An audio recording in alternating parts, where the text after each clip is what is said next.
Hoje, aleluia, bom é estar na casa do Senhor. Nesse momento eu quero pedir àqueles que nos visitam que, sem constrangimento, sem timidez no coração, que você fique em pé nesse momento para nós saudarmos você nesta noite.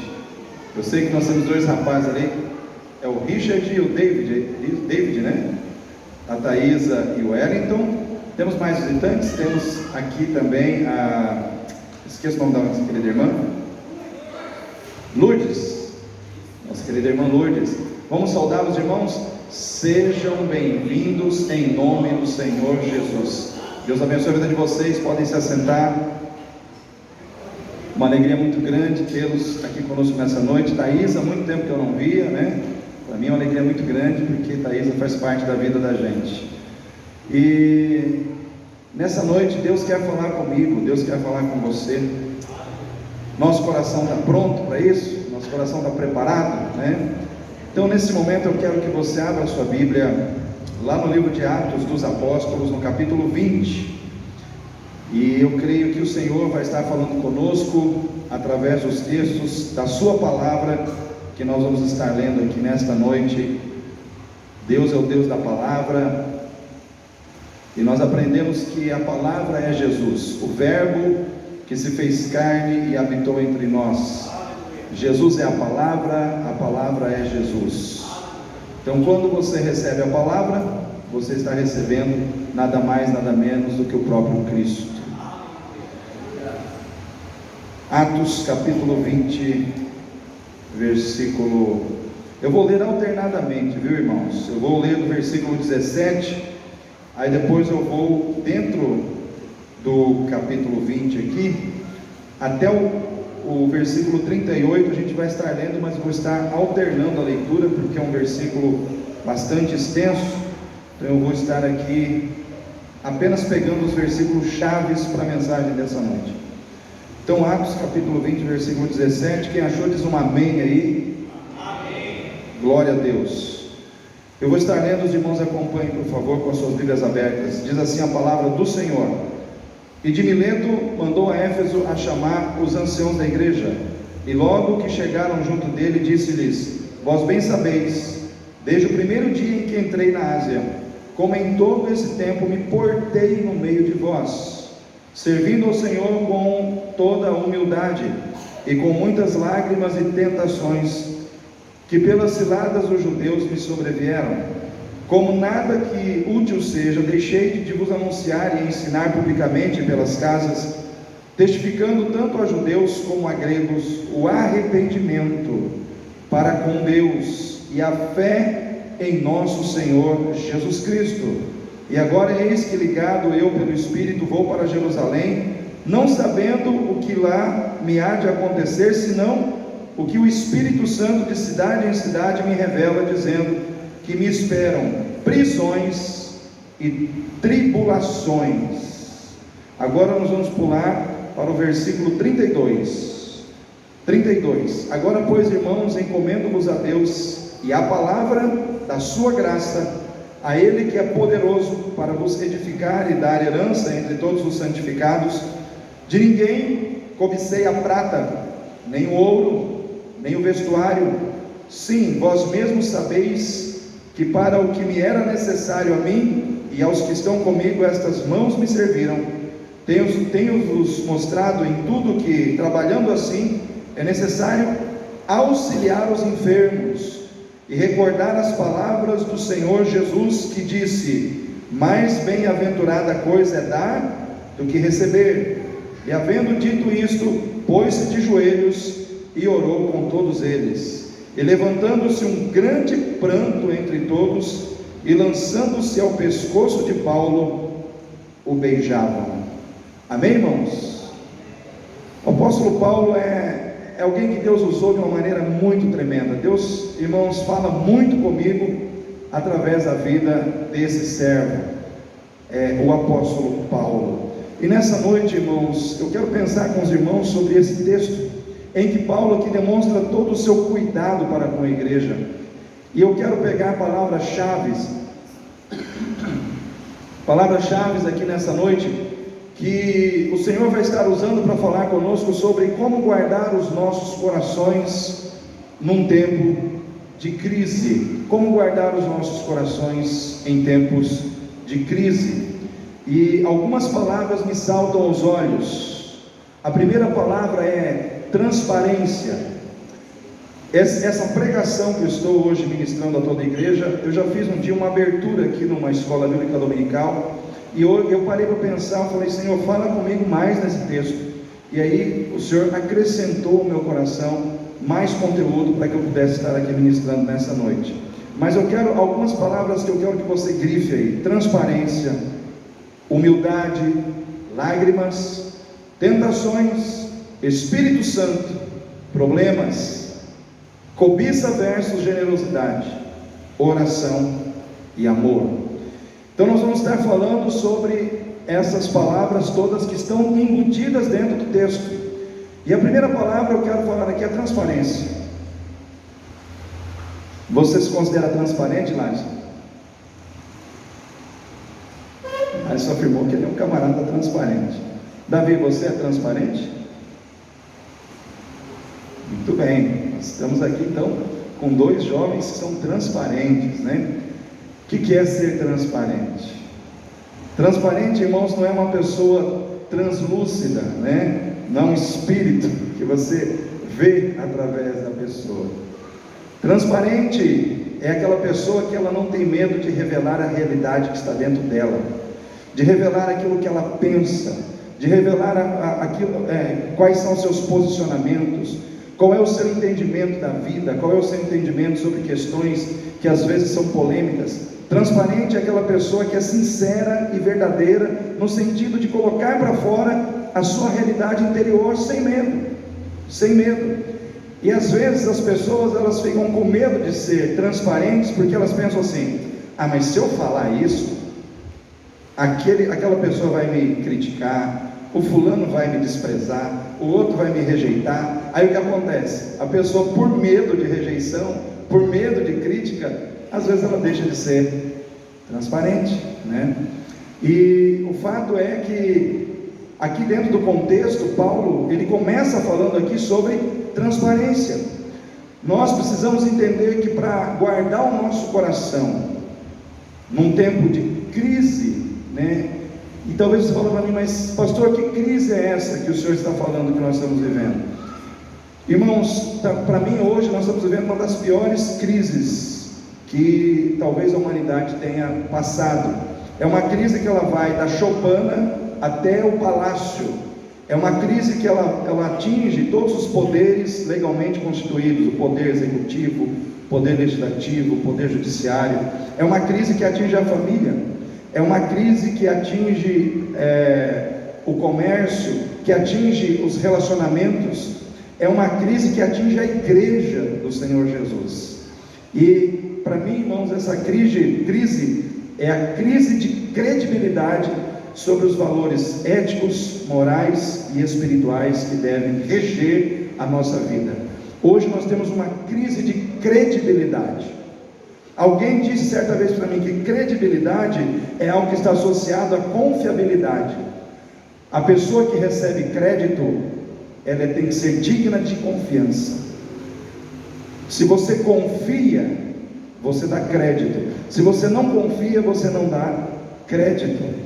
E hoje nós estamos vivendo uma crise de credibilidade moral, ética e espiritual em toda a sociedade.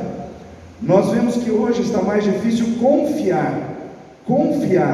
É muito mais fácil desconfiar. É muito mais fácil você colocar em dúvida palavras, ensinos, do que você de pronto abrir o coração e falar: não, estou confiando. É muito mais fácil você questionar, é muito mais fácil você colocar em xeque. Por quê? Porque nós estamos vivendo um tempo de crise na credibilidade moral, ética e espiritual que rege as nossas vidas. E o apóstolo Paulo, quando ele chega aqui para falar com os anciãos, ele diz assim: gente, vocês sabem quem eu sou, vocês sabem como eu me portei, vocês sabem como eu tenho me comportado no meio de vocês, vocês conhecem a minha vida, vocês conhecem o meu procedimento, o meu pensar, o meu posicionamento. Vocês sabem quem eu sou, por quê? Porque eu sempre procurei andar no meio de vocês com transparência. Aqui não tem negócio de sujeira escondida debaixo do tapete, não. Vocês sabem quem eu sou, vocês conhecem os meus posicionamentos. E nós, irmãos, como igreja do Senhor Jesus hoje, se nós queremos verdadeiramente permanecer firmes até o fim com Cristo, porque, irmãos, a maior bênção que você tem da parte de Deus nessa terra, preste atenção no que eu vou dizer, a maior bênção que você tem da parte de Jesus não são os seus bens materiais, não é o seu carro, não é o seu bom emprego, não é a sua casa, não é nada daquilo de material que você possa ter adquirido, mesmo que veio como bênção de Deus na tua vida. A sua maior bênção nessa terra é a sua vida salva até o fim. É você estar salvo até o fim. Perca-se o seu dinheiro, percam-se os seus bens materiais, percam-se as bênçãos que você recebeu nessa terra para facilitar, mas o que não pode se perder é a sua alma, o que não pode se perder é a sua salvação. Então Paulo, ele tinha uma consciência muito profunda sobre essa realidade e sobre o que era mais importante na sua vida. E nós, como igreja do Senhor hoje, num tempo de corrupção, num tempo em que as pessoas estão se vendendo ou vendendo a sua integridade por valores monetários, nós temos que ter transparência em relação ao compromisso de ter uma vida íntegra à vista de todos. Aonde a gente chegar, as pessoas têm que apontar o dedo para nós e dizer: ali está uma pessoa íntegra. Ali está uma pessoa íntegra, uma pessoa integral, uma pessoa reta, uma pessoa que cumpre com as suas obrigações, uma pessoa que o que ela fala, realmente ela faz. Porque o apóstolo Paulo, ele estava dizendo isso para os anciãos: olhem para a minha vida, olhem para a maneira como eu me portei no meio de vocês, para que vocês entendam que o que eu vivo bate, tem coerência com aquilo que eu prego. Eu não prego uma coisa e vivo outra. O problema muitas vezes hoje no meio evangélico é que se prega uma coisa e se vive outra coisa. E por isso muitas pessoas estão tendo dificuldade de crer no evangelho. O prejuízo está sendo para o reino de Deus. Irmãos, nós temos que ter coerência entre aquilo que falamos e aquilo que pregamos. E eu vou dizer uma coisa para você: o diabo, ele trabalha 24 horas por dia, ele não tira férias, ele não tira folga, ele não tem licença médica. Irmãos, o diabo, ele trabalha todos os dias, 24 horas por dia, para você simplesmente dar um mau testemunho, para envolver você em situações em que o seu coração ceda, em que o seu coração, vamos dizer assim, se entregue as situações em que você deixe de fazer o que é certo para fazer o que é errado. Então nós precisamos ter transparência. E nós vivemos hoje num tempo em que a credibilidade, ela tem sido colocada em xeque por falta de transparência em relação à integridade, em relação à retidão. Hoje nós estamos vivendo um tempo em que está faltando transparência em relação à integridade na política. Sim ou não, irmãos? Está faltando hoje transparência em relação à integridade, irmãos, na família, nos relacionamentos. Está faltando na igreja, na vida das pessoas que estão no mundo para proclamar a Cristo. Está faltando. E nós precisamos, irmãos, como igreja do Senhor Jesus, colocar o nosso coração dentro desse compromisso. A palavra de Deus nos diz, Provérbios 4, 23: de tudo que você tiver que guardar, guarda o teu coração, porque dele procede as fontes ou as saídas da vida. Eu, pastor Gaudilei, não sou, a minha identidade não está pautada nesse corpo, esse corpo que está meio gordinho hoje. A minha identidade não está pautada nele. A minha identidade está pautada naquilo que eu carrego dentro de mim, a nível de valores, o conteúdo que está dentro de mim que faz a diferença. O conteúdo que está dentro de você é que faz a diferença. E o conteúdo que nós temos é o melhor conteúdo, é o mais poderoso, é o mais extraordinário conteúdo, irmãos, para mudar, transformar, dar credibilidade à vida de uma pessoa, porque o que nós carregamos não é algo, é alguém. Nós carregamos o Filho do Deus vivo na nossa vida. Aonde nós vamos, o nome de Jesus está sobre nós. Quando nós caímos, o nome de Jesus cai junto. Sim ou não, igreja? Quando nós falhamos, o nome de Jesus falha junto com a gente. Ou seja, a minha postura como crente exalta a Cristo, ou a minha postura como crente traz vergonha ao nome de Jesus? A minha pergunta é: nós estamos preocupados com isso? Nós estamos preocupados com o fato de que Cristo está em nós e nós precisamos honrar a Ele com a nossa vida colocada no seu altar. Há uma frase que diz assim, que atitudes falam mais alto do que palavras. Às vezes nós estamos tão desesperados para falar bonito, para convencer com a nossa argumentação bem elaborada. Irmãos, o mundo está cansado de conversa bonita. Falar bonito, tem muita gente aí fora que fala, irmãos, melhor do que a gente. Alguém certa vez disse assim: eu admiro os evangélicos porque eles falam tão bem sobre os temas bíblicos. Você pega qualquer pessoa dentro da igreja evangélica e ele chega para você e ele destrincha o que é fidelidade, o que é santidade, o que é obediência, o que é amor. Mas, irmãos, Deus não está tão preocupado em que a gente saiba explicar o que é fidelidade, tanto quanto Ele está preocupado em que a gente seja fiel. Deus não está tão preocupado em que a gente saiba explicar o que é santidade. Olha, santidade, se você estudar no grego, significa separado. Você foi separado do pecado, separado. Deus não está tão preocupado em que a gente saiba explicar o que é santidade, tanto quanto Ele está preocupado em que sejamos santos. Porque Ele diz: sede santos, porque eu sou santo. É como se Ele dissesse assim: você tem relação comigo, para você andar comigo tem que ter algo compatível entre nós dois. Se eu sou santo, você tem que ter santidade na sua vida. Andar com Deus exige, irmãos, mudança de comportamento, mudança de atitude, que é aquilo que a Bíblia chama de metanoia, mudança de mente. Uma pessoa que se converte é uma pessoa que muda a sua maneira de pensar, para viver não segundo os padrões do mundo, mas para viver segundo os padrões da palavra de Deus. A palavra de Deus tem que ser a nossa regra de fé e de prática. É ela que nos mede, e mais, é ela que vai nos julgar no último dia.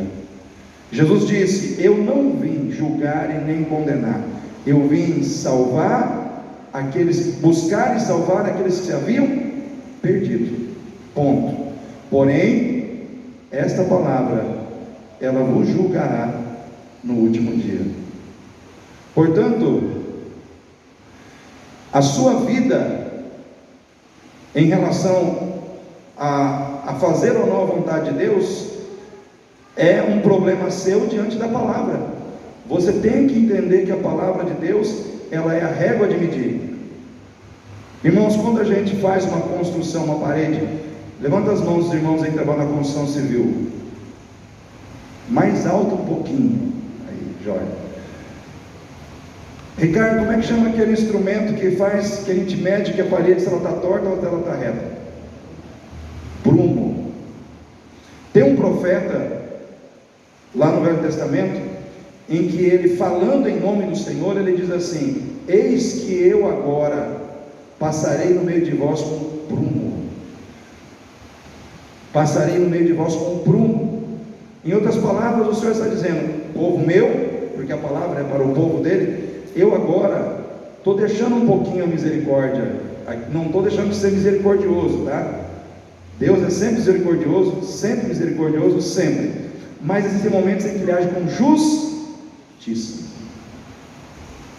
Com justiça. Aí Ele passa o prumo para alinhar a nossa vida. Está torto, o seu andar está torto, o seu falar está torto, os seus pensamentos estão tortos.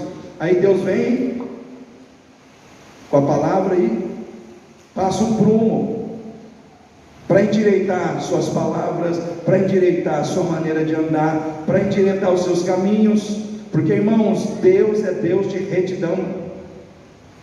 Deus não é Deus de coisas tortas, Deus é Deus de retidão. Tem uma frase que diz que pau que nasce torto, morre torto. Com Cristo é diferente. Pau que nasce torto, Jesus endireita, se deixar, porque Ele tem poder para fazer isso. Nós temos que entender que é tempo de sermos transparentes. Marido e mulher têm que ser transparentes dentro de casa. O que é o contrário de transparente?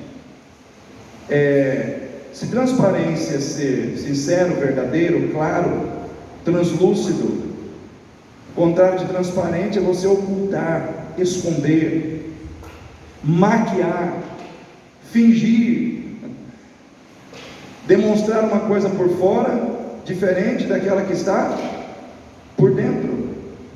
Aí eu pergunto para os irmãos: vale a pena? Eu não vou discutir se você pode ou não fazer isso. Se você quiser maquiar, se você quiser esconder, você tem esse direito. Só que eu vou perguntar para você: vale a pena? Porque é o seguinte, a gente pode esconder as coisas das pessoas, porque as pessoas não conseguem ver a gente por dentro. Mas eu vou dizer uma coisa para você: os olhos de Deus te olham por dentro e por fora, porque ninguém foge do olhar de Deus. Hoje as pessoas têm mais medo do julgamento humano do que do julgamento divino. E o Senhor está dizendo: nem todo que me diz Senhor, Senhor, entrará no reino dos céus, mas aquele que faz a vontade do meu Pai que está nos céus. Mas, Senhor, em teu nome expulsamos demônios, curamos doentes, enfim, fizemos isso. E o Senhor dirá: não vos conheço, apartai-vos de mim, vós que praticais o quê? Iniquidade. Eu vou dizer uma coisa para você, irmão: dom é irrevogável, Deus deu, está dado. Mas, pastor, como é que o cara está em pecado e o dom flui? Flui. Não fica assustado não, flui. Por isso que tem muita gente em nome de Deus fazendo muita coisa em pecado. Em pecado. Tem pastor pregando em pecado, tem levita cantando em pecado, tem obreiro fazendo obra de Deus em pecado, e faz. Por quê? Porque o dom, ele não é tirado de você. Vou dar um exemplo aqui bem pobre, mas que vai ser bem fácil de entender. Vamos supor que o Gabriel brigou com a Isadora, saíram no tapa em casa, aí passaram uma maquiagem e tal, para esconder os roxos. Aí o Gabriel vem e toca, porque a briga com a Isadora não tirou dele a capacidade. Você briga com alguém, sua capacidade se perde, irmão? Não, você continua fazendo. E tem muita gente fazendo assim, e tem muito crente vivendo assim. Só que eu quero dizer para você, querido, não basta ser usado por Deus, tem que ser aprovado por Deus. Às vezes a gente só quer ser usado, eu quero ser usado. Irmãos, Deus usa qualquer um, Deus usa quem Ele quer. É que nem uma vez um camarada falou para mim: pastor, o senhor acredita que Deus falou comigo através de um mendigo? Rapaz, o cara celular, não sei de onde, veio e falou comigo. Deus fala, Deus usa. Agora eu não vou dizer se o mendigo está certo ou não com Deus, se a vida dele está no altar de Deus. Deus usa mendigo. Deus não falou com Balaão através de uma mula. Deus usa quem Ele quer, porque Ele é Deus. Ele é Deus, irmãos. Nós não podemos prender Deus numa caixinha e dizer: Deus só faz assim. Deus faz do jeito que Ele quiser fazer.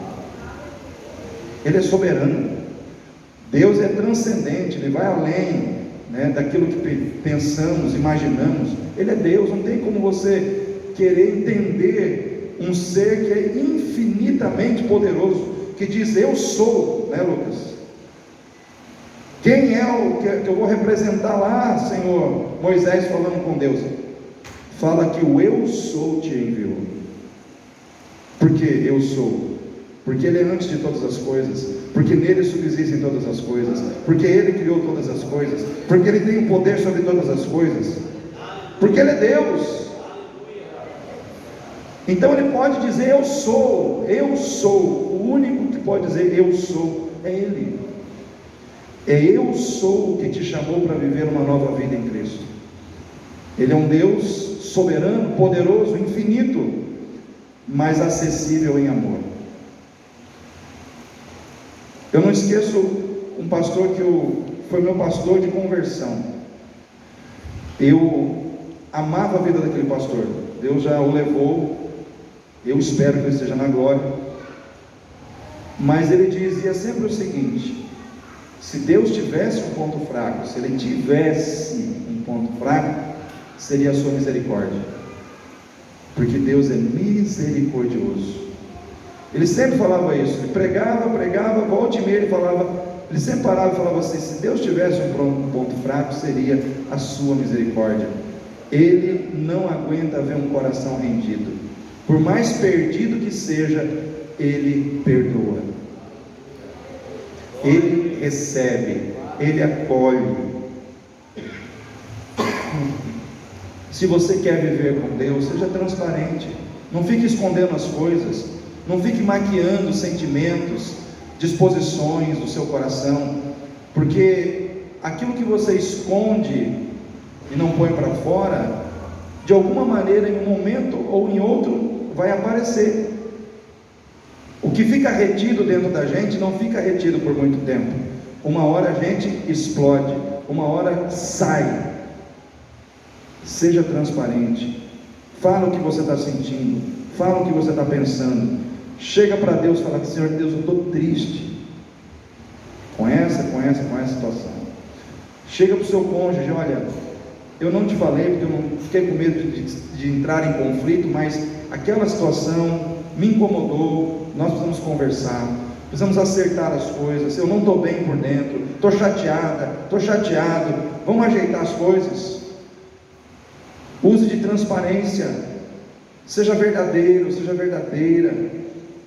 Deus, isso não só traz glória para Deus, mas traz saúde para os nossos ossos. Isso sara a gente de dentro para fora.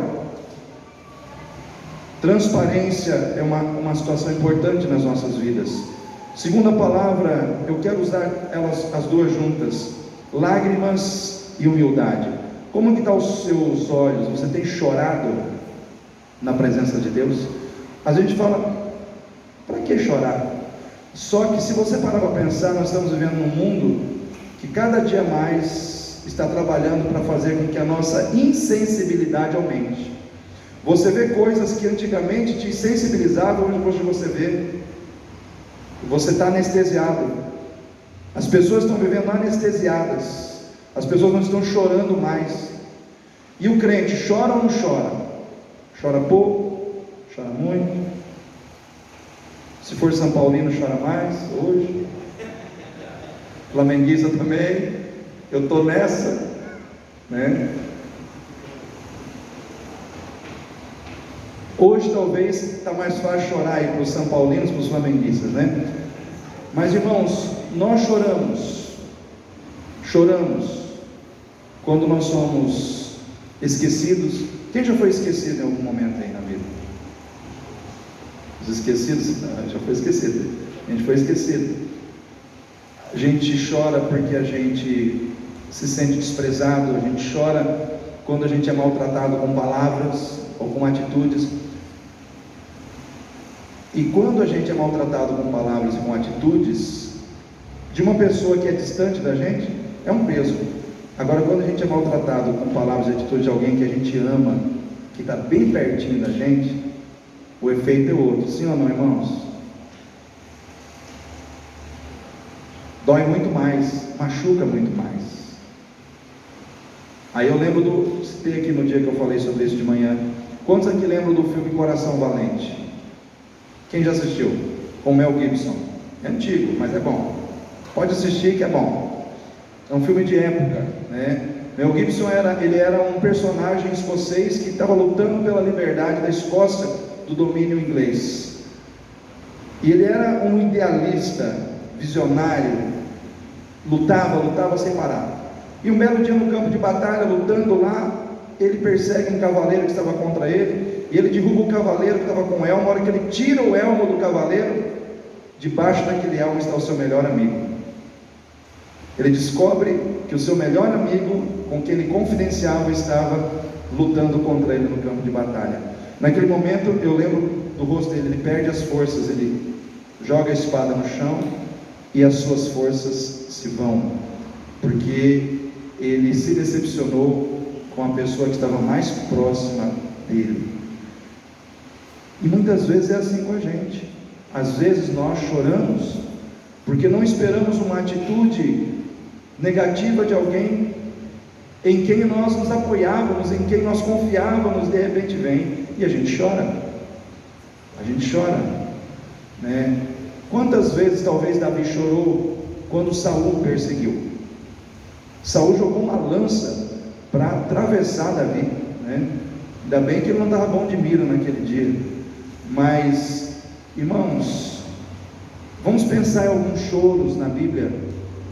Eu fico pensando aquele choro de impotência que Agar chorou com seu filho no deserto, quando ela estava sozinha, porque ela havia sido mandada embora, e ela estava no deserto com Ismael, e ali ele só tinha uma coisa a fazer: chorar.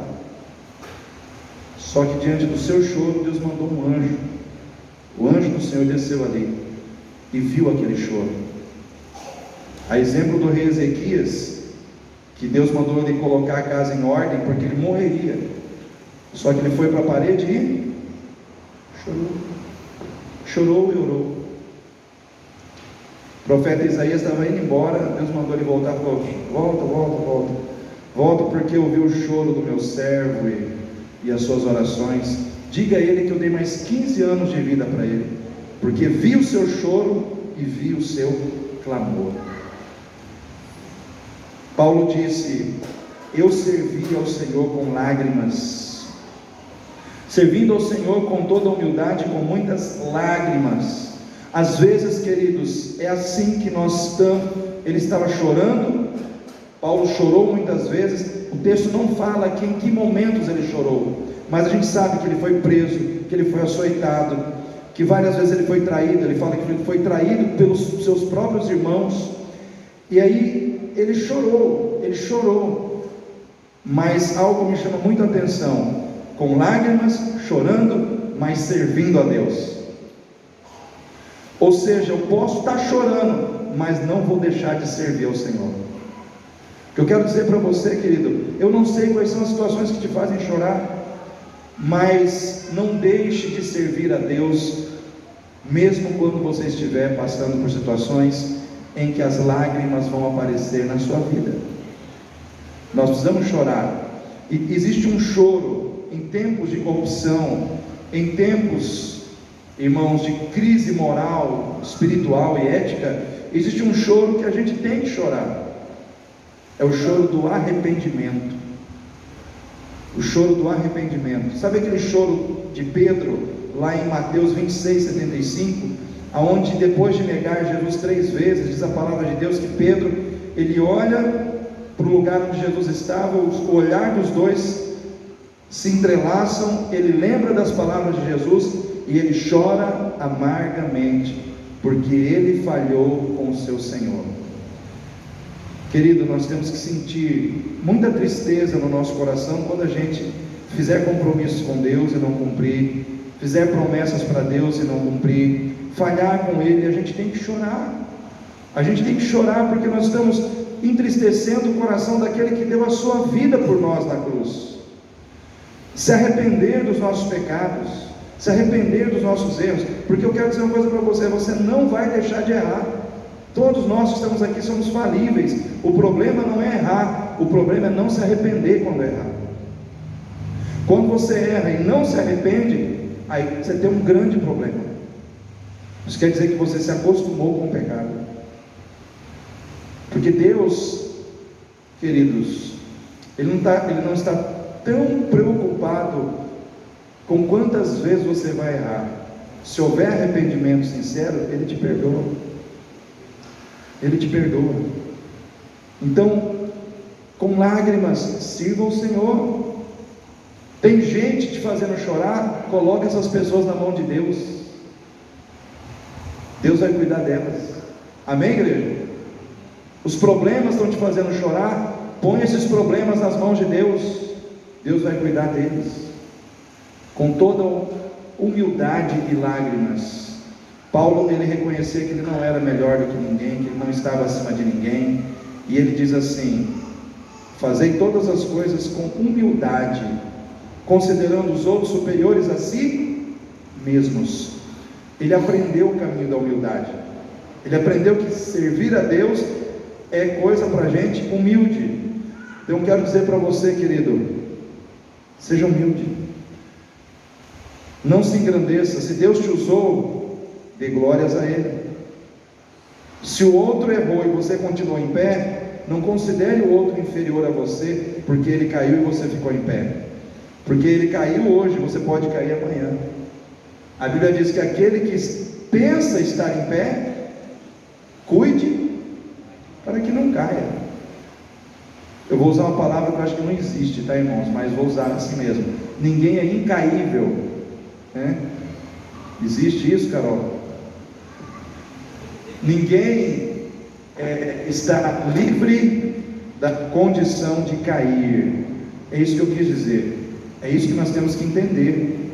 Se nós entendermos que todos nós podemos cair, nós vamos vigiar. Sim ou não? Nós vamos vigiar. Vigiar. Então, essas duas palavras são importantes: humildade e lágrimas. Quarta palavra, tentações. Paulo diz assim: servindo ao Senhor com toda humildade, com lágrimas e tentações. A tentação, ela vem para nos derrubar, seja ela do que tipo que for. Eu não vou perguntar aqui quem já se sentiu tentado a se entregar ao pecado, né? Mas quem já se sentiu tentado a desistir de tudo na vida? Quem já se sentiu tentado a desistir? Vou ajudar você que está tímido. Irmãos, quantas vezes nós já pensamos em desistir, chutar o balde, né? Quantas vezes eu já pensei em desistir do ministério, irmãos? Porque não é fácil ser pastor nos dias atuais. Às vezes você pensa em desistir. A tentação vem, né? As tentações vêm para nos derrubar, mas nós temos que resistir. Jesus diz: vigiai e orai, para não cair na tentação. Qual é a sua tentação? Ai, pastor, minha tentação é o dinheiro, não posso ver uma verdinha.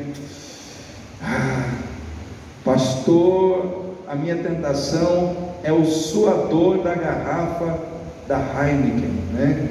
A minha tentação é o sexo, a minha tentação enfim, seja qual for a sua tentação, você precisa colocar isso diante do Senhor. Uns conseguem suportar mais, outros menos. E qual é a solução? Colocar diante de Deus a sua vida, fortalecer a sua razão e fortalecer o seu espírito, porque a gente cai na tentação muito pela via da emoção, do sentimento. Fortaleça a razão com a palavra, encha-se da palavra e ore. Palavra e oração. Fortaleça a razão. Quando você está pensando bem, dificilmente você cai na tentação. A palavra está na minha mente, me mostrando, esclarecendo para mim as coisas. Eu estou alinhado com Deus de oração, dificilmente eu vou cair na tentação. Agora, se eu não coloco palavra para dentro da minha vida, não oro, os meus sentimentos ficam frágeis para mim me entregar às tentações. Quinto, problemas. O apóstolo Paulo, ele diz assim: e agora eis que, ligado pelo Espírito, vou para Jerusalém, não sabendo o que lá me há de acontecer, senão que o Espírito Santo de cidade em cidade me revela, dizendo que me esperam prisões e tribulações. Quem gosta de tribulação aí? Não vou perguntar de prisão, né? Porque não faz parte da nossa realidade. Mas Paulo diz: prisões e tribulações. Ele pede para Deus tirar as prisões e as tribulações, irmãos? Não. Parou para pensar nisso? Ele falou: tá, eu vou passar, está me esperando. Às vezes nós ficamos preocupados demais com as tribulações, com as dificuldades, e nós paramos de entender que muitas vezes problemas, dificuldades, aflições não são de todo mal. Muitas vezes a dificuldade que você está passando, ela não é um problema, mas é uma oportunidade de crescimento, porque ninguém cresce em dias de bonança. O crente cresce em dias de luta, de dificuldade, de problema. É no meio da dificuldade que você vai ter a oportunidade de conhecer mais profundamente o poder de Deus e o amor de Deus pela sua vida. Como que você vai conhecer um Deus que cura se você não ficar doente? Como que você vai conhecer um Deus que abre portas se você não tem nenhuma porta fechada na sua vida? Como que você vai conhecer um Deus que livra das aflições se você não passa por aflição nenhuma? Está tudo 10 na sua vida, só dinheiro no banco, tudo certinho. Como que você vai conhecer o Deus que faz milagres se você não tem nenhum impossível na sua vida para ser resolvido? Porque milagre é só diante dos impossíveis. E eu quero dizer para você: o Deus que você serve é o Deus dos impossíveis. É o Deus que faz coisas grandes acontecerem. O problema que muitas vezes nós enfrentamos, queridos, é para nos preparar. Às vezes nós olhamos para o problema e começamos a pedir para Deus preparar para nós uma vitória, preparar para nós uma bênção, preparar para nós uma solução. E eu vou dizer uma coisa para você: Deus não vai preparar a tua vitória, Deus não vai preparar a tua bênção, por um motivo muito simples: a sua bênção e a sua vitória já está preparada. O que precisa ser preparado é você. Muitas vezes você não recebe a vitória que Deus já preparou porque você não está preparado. Observe o que aconteceu com o povo quando saiu do Egito. O caminho para chegar à terra prometida era curtinho, irmãos. Só que demorou quanto? 40 anos. A terra já estava preparada, não precisava preparar nada. Ela já estava lá. Quem precisava ser preparado era o povo.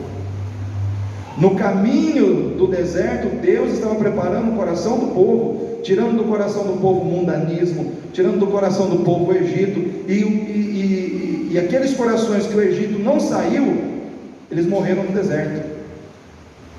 Entenda o que Deus está falando com você nessa noite. Muita gente morreu no deserto por causa de um apego insistente ao Egito, não queria largar do Egito. Você acha que um apego insistente ao mundanismo lá fora pode não te matar também? O Egito, ele é nada mais do que uma representação do mundo na nossa vida hoje.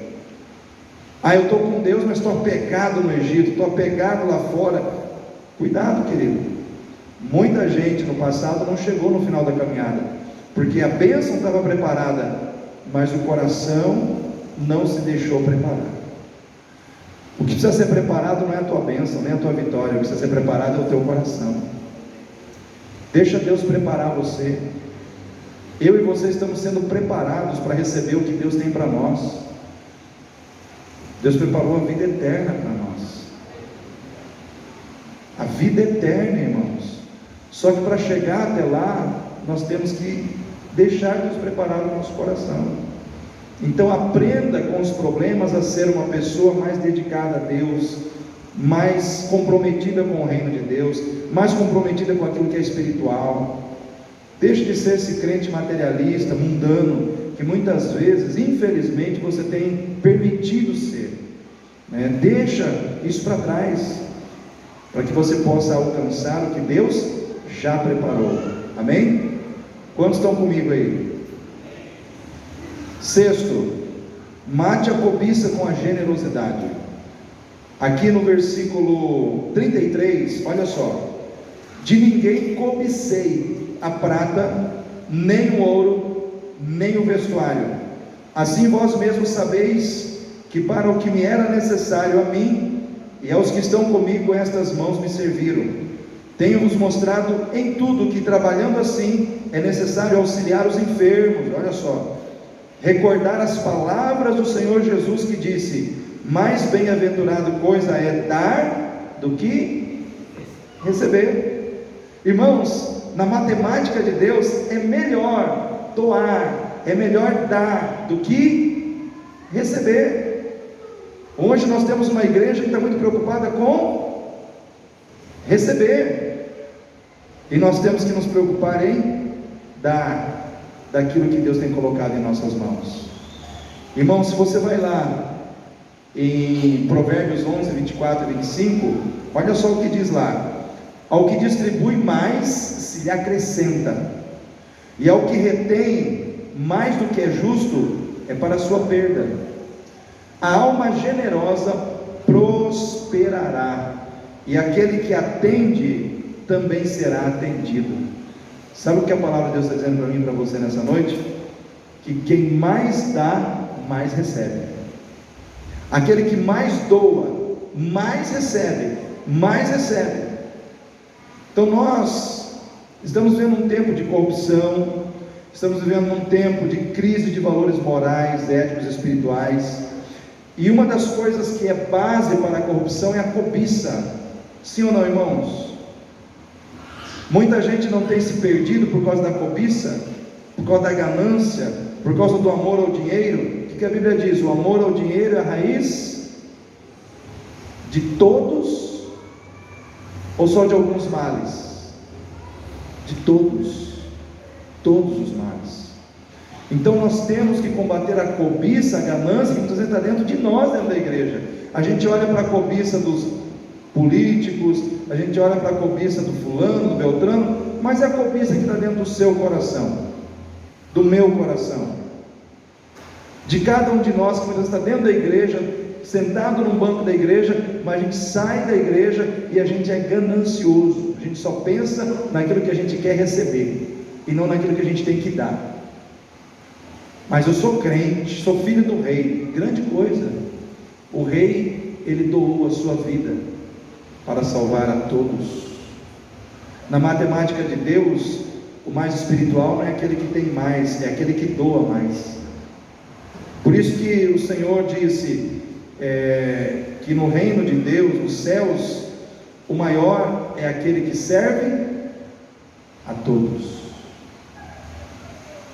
Paulo, ele estava falando de generosidade, irmãos. Ele disse: eu não cobicei nem prata, nem ouro de ninguém, com as minhas mãos eu trabalhei. E digo mais, temos que cuidar dos enfermos, porque ser generoso não é apenas você doar daquilo que você tem em termos de recurso financeiro. Muitas vezes é doar de si mesmo, é doar da sua vida para o outro, é visitar um enfermo no hospital. Amém, igreja? Amém, igreja? É ir no hospital, visitar um doente, orar por aquela pessoa, levar uma viola, tocar um cântico, orar por aquela pessoa. É você ir num asilo, visitar um velhinho, levar umas fraldas lá. É você ir na casa da criança Peniel e fazer diferença lá, tirar um dia, ajudar, consertar as coisas que estão lá dentro. Tudo isso é generosidade. E generosidade atrai generosidade. Se você é generoso com as pessoas, Deus será generoso com você. Deus te abençoará. Sem sombra de dúvida, Deus vai te abençoar. Amém, irmãos? Estou procurando ser rápido, porque é 8. Se fosse um sermão, seria 8 tópicos, né? Mas é 8 itens. 7º item, já estou chegando no finalzinho. Oração. Oração. Versículo 36. E havendo dito isto, pôs-se de joelhos e orou com todos eles. E orou com todos eles. Paulo se ajoelhou, e o que ele fez, irmãos? Orou. Ele orou. Como está a sua vida de oração, meu irmão? Como estão os seus joelhos diante de Deus?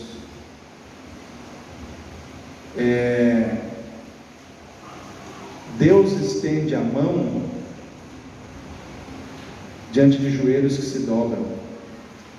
As mãos de Deus são estendidas em respostas a joelhos dobrados. Amém? Deus quer estender a mão dele sobre a tua vida, mas Ele quer saber se os seus joelhos estão dispostos a se dobrar diante dele. Essa semana é semana de oração. Eu gostaria muito de ver você aqui, de estarmos orando juntos, de estarmos buscando juntos a Deus. Ore para ter comunhão com Deus, só para ter comunhão com Deus, como Daniel. A Bíblia diz que Daniel, ele orava quantas vezes por dia? 3 vezes, só para ter comunhão com Deus. Aí um dia foi feito um decreto dizendo: quem orar morre. Ele falou: eu morro, mas eu não vou deixar de ter comunhão com meu Deus. E ele foi buscar o Senhor. E o que a oração fez na vida de Daniel?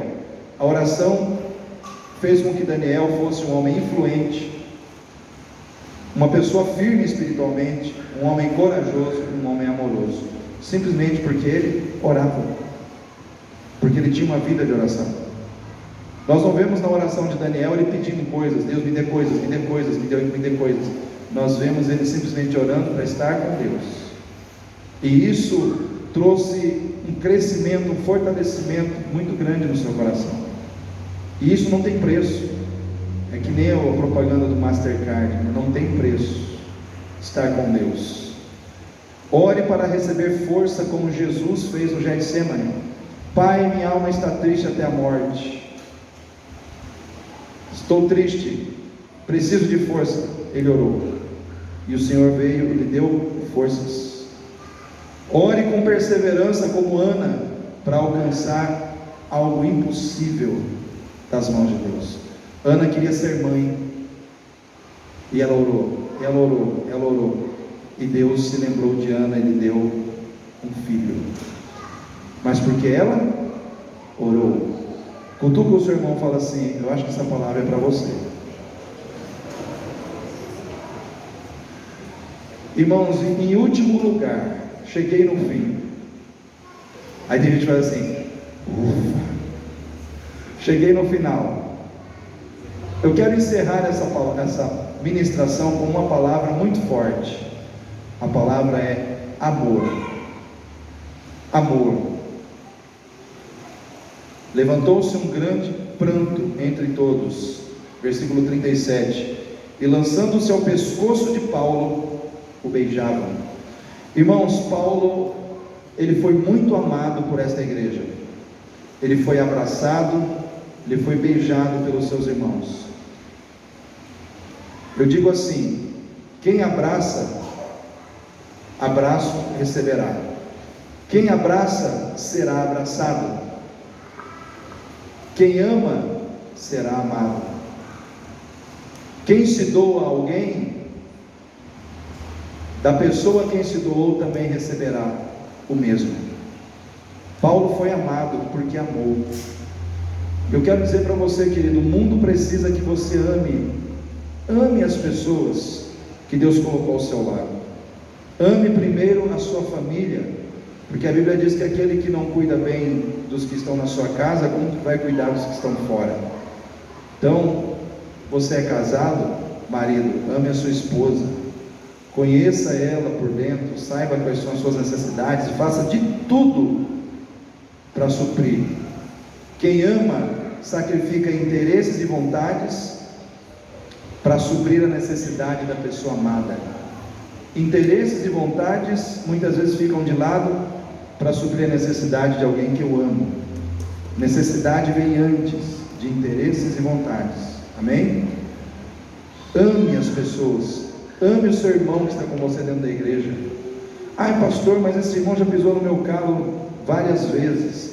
Você também já pisou no calo de muita gente. Todos nós que estamos aqui somos especialistas às vezes em pisar no calo dos outros, e precisamos amar as pessoas como elas são, sem exigir. Jesus, ele amou seus discípulos mesmo depois de ter sido negado por eles. Jesus foi atrás deles.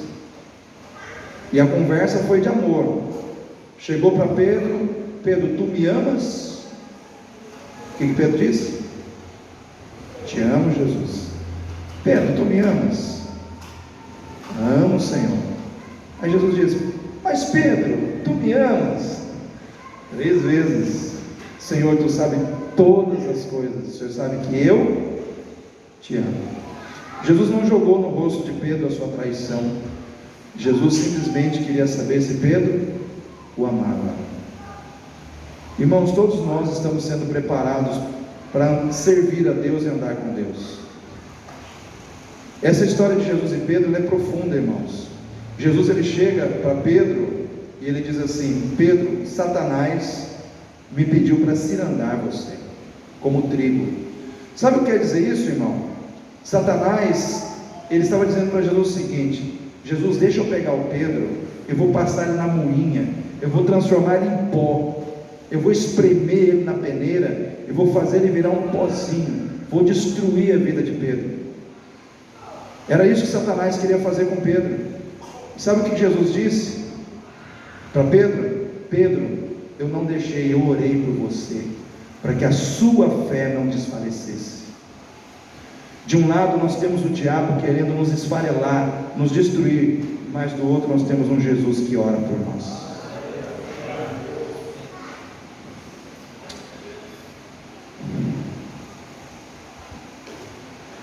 Nós temos um Jesus que nos ama. Então nessa noite, receba essa palavra no seu coração. Jesus, ele tem um cuidado muito especial da sua vida. Você não foi cirandado pelo diabo, porque Jesus não deixou e não vai deixar. Ele tem um negócio com você. Então você que está aqui nessa noite, saiba que a sua vida é preciosa aos olhos do Senhor. E eu quero que você fique em pé nesse momento, e nós vamos estar orando.